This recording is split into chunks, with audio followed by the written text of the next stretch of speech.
মানুষকে নামাজের মাধ্যমে চিনতে পারবেন না। রোজা রাখলে মানুষকে চেনা যায় না। মানুষকে চেনা যায় লেনদেনের মাধ্যমে। আপনি যে মানুষটাকে চিনতে চান তার সঙ্গে লেনদেন রাখবেন। যে লেনদেনে ঠিক রাখবে সেই মানুষটা হচ্ছে সঠিক, সেই মানুষটা হচ্ছে ঠিক। আপনার সঙ্গে সেই মানুষটা লেনদেন ঠিক রাখে এবং ওয়াদা ঠিক রাখে, তাহলে ও হচ্ছে সঠিক, ও হচ্ছে ভালো। মানুষকে শুধু লেনদেনে চেনা যায়। ওয়াদা করবে, ওয়াদা করে ওয়াদার ভঙ্গ করবে, সে মানুষটা সঠিক না। যে ওয়াদা করে ওয়াদার কথার মতো সে পালন করে, সেটা হচ্ছে সঠিক মানুষ। ওয়াদা কাকে বলে?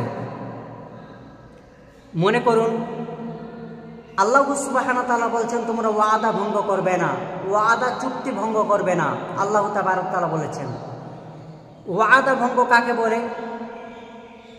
মনে করুন একটা মানুষকে আমি বললাম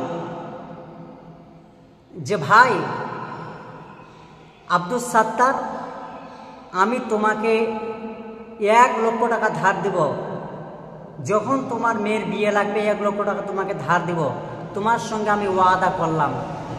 এইভাবে তাকে 1 লক্ষ টাকা ধার দিতে চেয়েছি। তার মেয়ের বিবাহ যখন হবে, তখন যখন তার মেয়ের বিবাহের দিন মানে কাছে আসে, সামনেতে এগোতে থাকে, তখন যখন সময় হয়ে যায়, তখন সে আব্দুস সাত্তার বলছে, ভাই মুজাম্মেল, তুমি তো আমাকে বলেছিলে তুমি আমাকে 1 লক্ষ টাকা ধার দিবে আমার মেয়ের যখন বিবাহ হবে।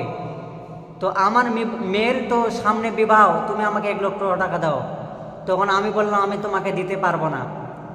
আমি তাকে দিতে চেয়েছিলাম, কিন্তু পরে আবার আমি কি বলছি, আমি তোমাকে দিতে পারলাম না, মানে ওয়াদা ভঙ্গ করলাম।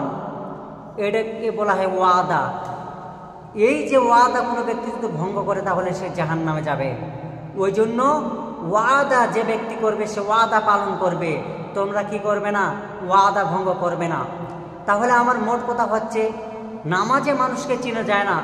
যে একটা মানুষ নামাজ পড়ে বিশাল বড় আল্লাহওয়ালা, রোজা রাখে, বিশাল ধরনের কিছু হয়ে গেছে, মানুষকে রোজা রাখলেই মানুষকে চেনা যায় না, নামাজ পড়লেই মানুষকে চেনা যায় না।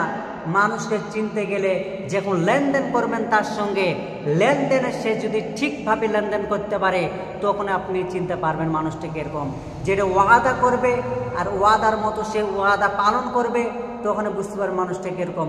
ওই জন্য মানুষকে লেনদেনে চেনা যায়, যে ওয়াদা ভঙ্গ করে না।